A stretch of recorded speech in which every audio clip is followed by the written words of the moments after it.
Varuna is a paradise planet which boasts the highest standard of living in all of PanOceania. It also happens to be the training grounds of some of PanOceania's most adept forces, the Varuna Immediate Reaction Division. Varuna is the Special Forces branch of the Pano military complex. They have been nicknamed the Snake Eaters for their tenacity and rigorous initiation program. Varuna is characterized by elite light infantry backed up by some heavy infantry with the option of bringing some of the top-of-the-line tags of Pano. Most of these units have the stealth special skill. Varuna's playstyle is defined by your ability to set up defensively and punch back when the time is right. Helots guard your flanks, Zulu Cobras lurk in the shadows, Orc troops support with their heavy weapons, Echo Bravos sneak onto the board edge, and a cutter tag moves undetected in thermoptic camouflage, all under the watchful eye of the dreaded Kamau sniper. Let's take a closer look at what Varuna has to offer. First up, we've got a unit that's actually very unique for Pano. It's the only unit in all of PanOceania that is a native alien species of the planet that this force is based on. Helots are incredibly cheap and incredibly deadly throwaway pieces that you can set up in really annoying places to really stunt your opponent's attack. Because of their BS-11 and irregular status, it makes them extremely cheap for what you get. These guys have surprise attack -3, shock immunity, and neurocynetics is the important one here. Neurocynetics means that in the active turn, you're going to be only burst 1 with your weapon. However, in the reactive turn, you're going to be shooting back with the full burst of your weapon. You'll notice that there are actually 2 types of profiles in here. One is with the decoy special skill, which means that your opponent will know exactly what it is, but they see 2 of them. And then the second option, the more popular option, is the camouflage 1 use.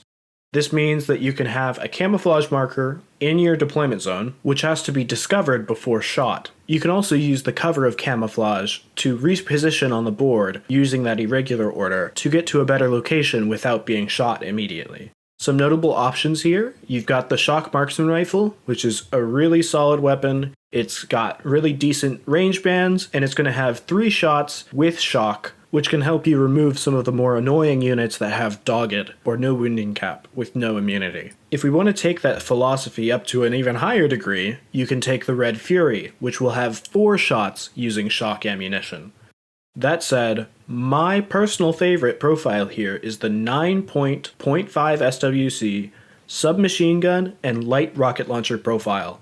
This is the kind of weapon combination that can really ruin your opponent's day. If they get too close to you, you can use the submachine gun with burst 3 using armor piercing or shock rounds, but if they're at a distance, that light rocket launcher with 2 shots and continuous damage means that this lowly Helot could take down an entire tag if your opponent fails his armor saves. The Helot is, in my opinion, the perfect Pano flavor of a warband unit.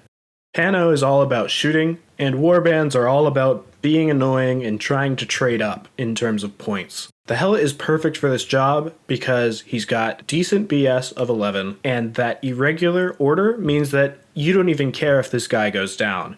He's not even contributing to your regular order pool. That said, don't forget about your ability to spend a command token and turn this irregular order into a regular order. It could mean all the difference if you have just 1 more order to take out that 1 key piece. Next up, we have the ever-reliable Fusiliers. These are probably, in my opinion, one of the best line troopers in the game. They're cheap, they've got BS-12 because they're from Pano, and they have some really decent weapons, honestly. That said, this unit is primarily going to be a link filler for some of your more elite pieces that will be the front runners of their fire teams. As for notable profiles, we've got the basic Fusilier combi rifle for only 10 points. This guy is always going to be reliable, and he's the cheapest option to boost the power of your fire team leaders. Now, to be a little more serious, we've got the heavy machine gun for 18 points. I honestly feel that the Fusilier HMG is kind of underrated, and you'll never regret having that extra HMG for only 1 SWC in your list. Next, we've got the Fusilier missile launcher, which is a very decent ARO piece, and of course, the Fusilier lieutenant, which is the cheapest lieutenant option in all of Varuna, and is a great option to hide among the 2 or 3 basic Fusiliers also in your fire team. Next up, we've got the absolutely amazing Kamau amphibious intervention teams.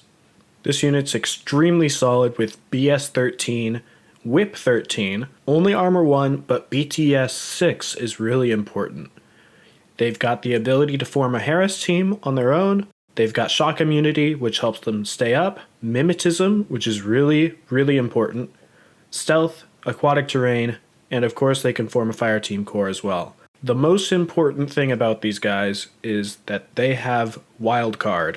They can join any fire team in the Sectorial, and you absolutely should put them in most fire teams you have. As for standout profiles here, we've got the Kamau Hacker. The BTS 6 on this unit and Whip 13 mean that this is a unit that can hold its own in the hacking war, and paired with some other units like the Orcs with a Tinbot we'll talk about later, you can have a fairly durable hacking piece that can help defend the Orcs in your fire team. Next up, we've got the Heavy Rocket Launcher with Submachine Gun. This is a great pairing of weapons because you've got the long range with the Heavy Rocket Launcher, and then you've got the short range with the Submachine Gun. I like to pair this with some of my more aggressive Harris fire teams, just because you've got the long range to get up, and once you're up close, you have the Submachine Gun to rely on if your enemy gets close. Next, we've got the Kamau HMG.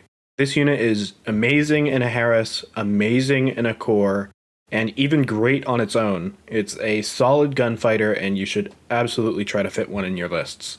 And of course, we cannot forget about the Queen of ARO herself, the Kamau with multi-spectral visor level 2 with a multi-sniper rifle. This unit is absolutely amazing in ARO. The combination of MSV2 and mimetism and BS 13 means that this is an absolute terror for your opponent to deal with.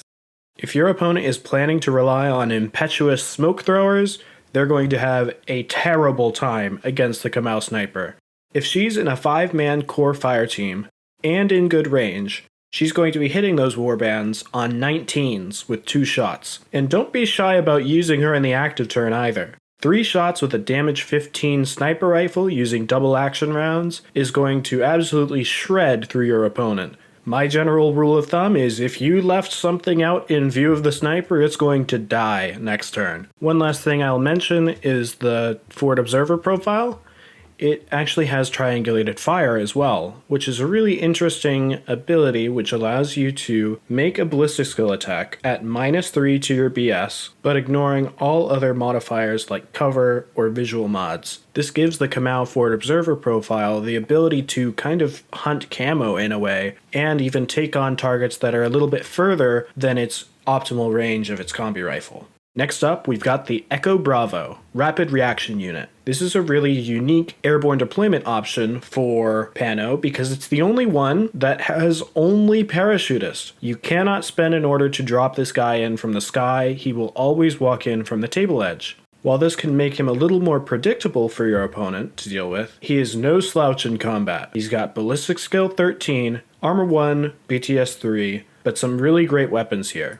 There's a boarding shotgun with light rocket launcher profile, which allows you to have a variety of different templates that you can use to really threaten your opponent's grouped up units. There's also the Red Fury, which can leverage its 4 dice to really get the edge in face-to-face combat. My favorite profile is the Paramedic, because not only is this guy a specialist, but he's got a combi rifle and a light shotgun and a Wild Parrot. The Wild Parrot is a really unique tool which allows him to deploy a deployable weapon that emits a small teardrop EM template. This is a great unit for really putting your opponent in a bad situation. You get that Wild Parrot out there, then you come around the corner and you ask, hey, so what do you want to do? Do you want to shoot me or do you want to dodge? If they dodge, you shoot them with your combi or your light shotgun. And if they choose to shoot you, you at least have the opportunity of laying down that free EM template on them. This could isolate or even immobilize the enemy model, making it much easier to deal with and take out. Next up, we've got PanOceania's first native regular camouflage skirmisher unit, the Zulu Cobra. These guys don't have full infiltration, but rather forward deployment plus 4 inches. This gives them a clear role in defending your deployment zone before moving out to capture objectives or kill enemy units in the following turn. This is yet another Varuna unit with ballistic skill 13 and willpower 13. With camouflage with mimetism -3, stealth, and total terrain, it means that these guys are well equipped to operate in the midfield and really cause some problems for your opponent. Some notable units here. There's the Zulu Cobra with triangulated fire, sensor, a combi rifle, a jammer, and an assault pistol. Jammers are really great for locking your opponent out of a certain part of the board, out of fear of getting jammed and isolated. We mentioned triangulated fire earlier with the Kamau. It's even better here because you can combine triangulated fire with surprise attack -3, mimetism -3, and cover of course, and use his assault pistol to get 4 shots rather than 3 using the combi. Just remember that you cannot go past the maximum range of your weapon using triangulated fire, so make sure you don't overshoot and miss your shots with that assault pistol. It's also worth noting that you can take the same loadout as your lieutenant. This gives you a camouflage lieutenant with higher willpower to win the lieutenant role at the beginning of the game, as well as a jammer to help protect himself from potential attacks. Next up, I'll mention the 2 specialist categories here. We've got one that's a killer hacker and one that's a forward observer. I honestly love both of these because they have breaker combi rifles, and you would not believe how useful those things are when you're coming up against units that either have high armor but low BTS, or even just BTS that's slightly lower than their armor, because this is effectively having that BTS. And of course, they're specialists, but they're not just specialists, they're specialists that are whip 13, which is special for PanO. When I'm playing Varuna, I'm absolutely taking 3 of these guys. Maybe 2 if I'm hurting for points, but having the killer hacker, the forward observer, and maybe the jammer or another forward observer, that's just golden for me. I primarily use these guys as specialists, but it is worth mentioning the 2 specific attack options that you have here. There's one that's a Spitfire, which is obviously a solid 4-burst weapon, and then there's a shock marksman rifle with an X-Visor, which is a really unique option that I think you should try out. Regardless, these guys will not disappoint when they're in your lists. Alright, so we covered the camouflage -3, what about the camouflage -6? Next is the Paradiso Croc Men. These have a standard BS of 12, an X-Visor, which helps reduce the penalties of range mods when shooting, and also hidden deployment, stealth, terrain total, and infiltration. Hidden deployment means you have the option of deploying this unit essentially invisible on the table. The multi-sniper rifle profile is a popular choice just because it allows you to set up a long-range surprise ARO piece. You can set this guy up on a flank where your opponent might think that you have no one watching, and you might be able to catch the opposing unit out of cover. The Crocman Hacker is a really solid option for using the hidden deployment state because you can set up in a spot where you know your opponent's tag or maybe heavy infantry link is going to be coming through, and then spring the trap as soon as they come into your zone of control. And it's not just tags and heavy infantry that you can hack using this unit. You can use the Spotlight ability to give your Kamau sniper and all of the other units in your force a +3 to hit. There's also a mine layer profile, which lets you help defend in the midfield. It's also got a boarding shotgun, which is a really scary close-range weapon. And finally, your specialist option, the forward observer. I'll be completely honest and say that I know this unit is really good, but I almost always just take a bunch of Zulu Cobras. It doesn't mean that I shouldn't be taking this as well, but honestly for my playstyle, the Zulu Cobras get the job done. That said, please feel free to tell me in the comments how your Crocmen are the best units in the whole world and why I should be taking them more. Alright, coming up to the heavy infantry of this faction, we've got the Orc troops. These are really interesting units because they've got 6-2 movement, which means that they're crazy fast, and they've got BS 14, Armor 4, and BTS 3.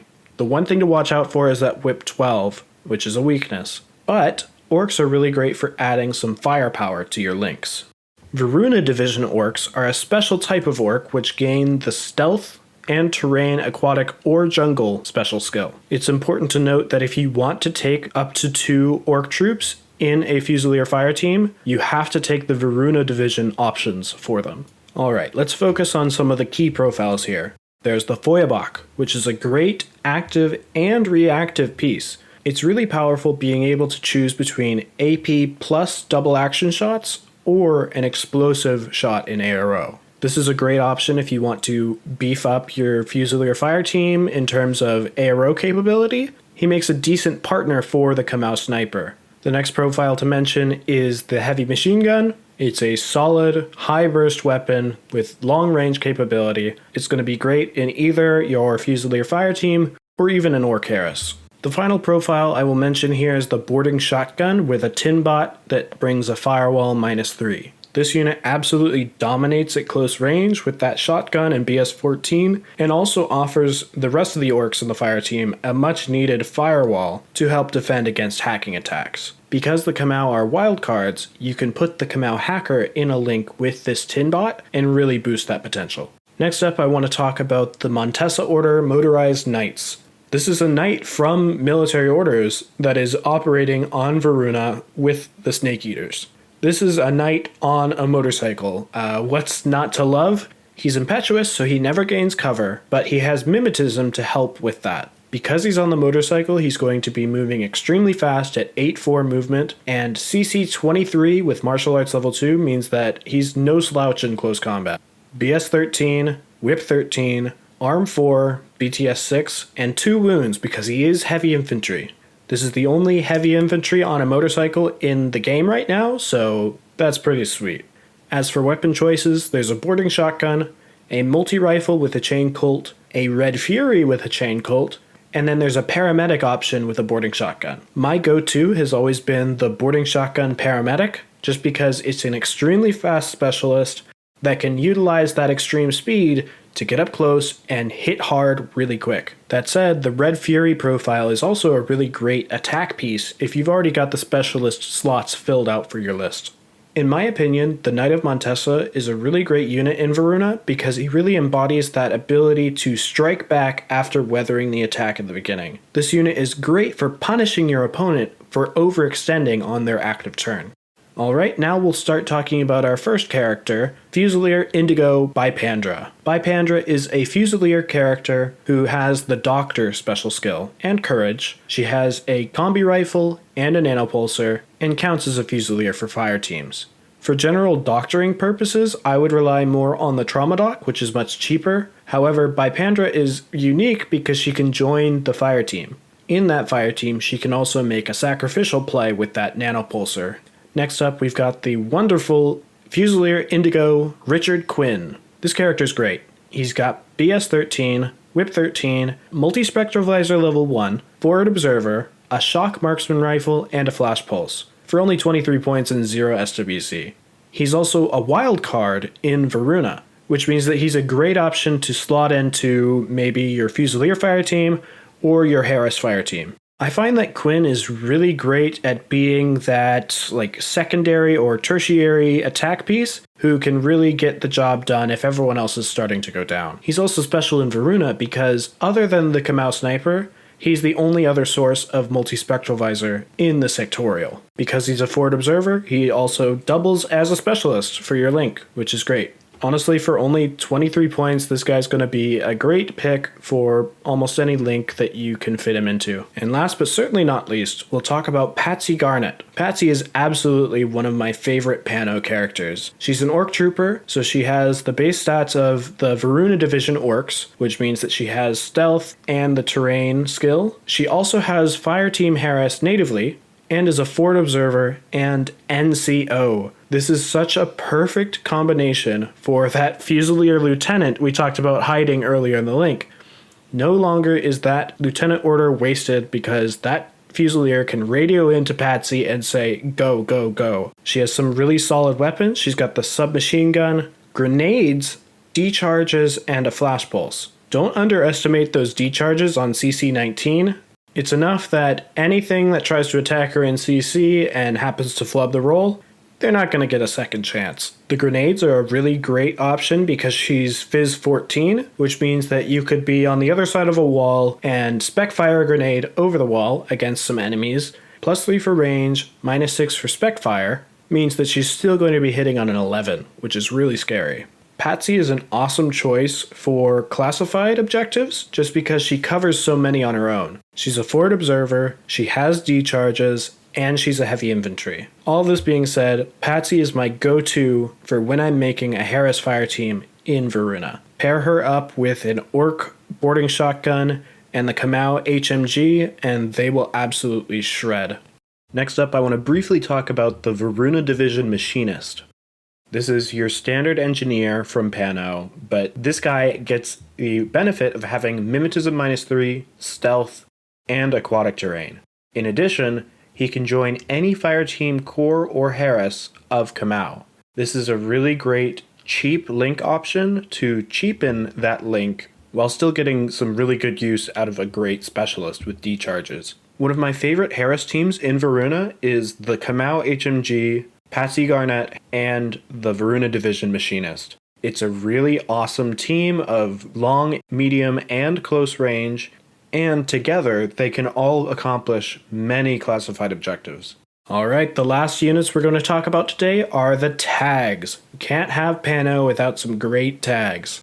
First, we'll talk about my personal favorite tag in the entire game, the Squalo. This is technically the most basic tag in Pano, and that's saying a lot, because the Squalo is an absolute consistent performer every time I use it in a list. As with all Pano tags, it boasts a very elite ballistic skill of 15, it's got 8 armor and 6 BTS. The biggest weakness here is that whip 12. That said, the Squalo is unique because it makes up for that fact with some really great ECM equipments.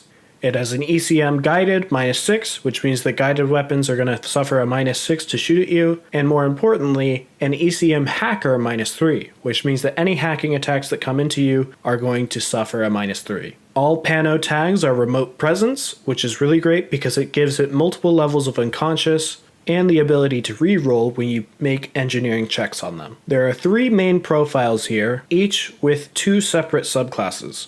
Similar to the Varuna Division Orcs, there are Varuna Division Squalos, which gain the Terrain Aquatic skill. Varuna Division Squalos also gain a direct template weapon in the form of a Zapper. But once you've decided whether or not you want to bring the Varuna Division or the regular Squalo, you can bring the standard multi-HMG with multi-pistol, or you can bring that same profile with NCO, or as your lieutenant. You also have the option of bringing a multi-HMG with a grenade launcher with +1 damage and the multi-pistol. The grenade launcher offers some really interesting vectors of attack because you can speculative fire within 24 inches on a 9, which is really pretty nice. Just having access to a circular impact template like this is really useful because you can have situations where an enemy camo marker has placed a mine around a corner and then went back into camouflage state. You can then have someone discover the mine, then shoot it with your Squalo with his grenade launcher, and blow up the camo marker next to it. It's also worth noting that the Squalo has duo in Varuna, and while that means you could technically take 2 Squalos and duo them together, I think a far more interesting option is pairing the Squalo with some sort of Kamau wildcard to maybe have a specialist tag along with the Squalo. Patsy's, of course, a great option for this as well. And really quick before we move on, I just want to express how great that multi-pistol is on the Squalo. Of all the Pano tags, there are very few of them that have close range weaponry, and even then it's usually in the form of a direct template weapon like a flamethrower. The ability to walk around a corner up close within 8 and blast someone with a multi-pistol is just superb. It's so good, and it's extremely useful because that multi-pistol has an AP mode, it has a shock mode, so you've got everything that you need for whatever situation you find yourself in. And finally, we can't talk about Varuna without talking about the Cutter, Varuna Naval Chasseur. The Cutter borrows the main stat line from the Squalo, but trades out some of those extra weapons for camouflage and mimetism -6, along with hidden deployment. This is the only one of the Pano tags right now that is basically untouchable if your opponent goes first. You can deploy it completely safe in hidden deployment somewhere in your deployment zone and be almost guaranteed to have it on your turn when you get the chance to fight back. And boy does this unit pack a punch. There's only one tag in the game that has a multispectral visor right now, so this cutter can absolutely bully other tags into submission by combining the surprise attack and the mimetism -6 in cover. It's just scary, honestly. There are two profiles, the only difference being that you do have the option of taking the cutter as your lieutenant. I will warn you that if you choose to bring the cutter as your lieutenant and you deploy in hidden deployment, you better make sure you've got the opportunity to reveal sometime during your turn, because if not, you will start your turn in loss of lieutenant. Definitely not a situation you want to put yourself in.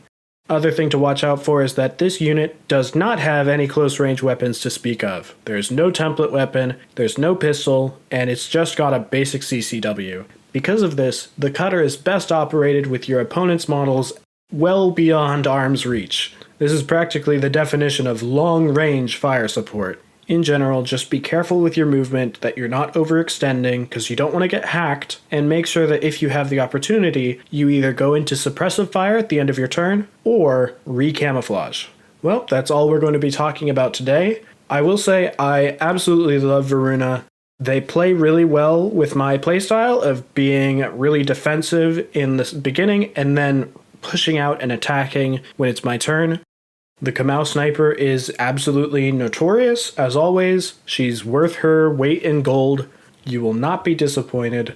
And Helots also are extremely useful as just throwaway pieces that never cease to amaze me with the amount of points they can destroy before ultimately dying themselves. Honestly, you just can't go wrong with anything in Varuna, in my opinion. They are a really well-rounded sectorial, and you basically have a tool for any threat you could find yourself going up against.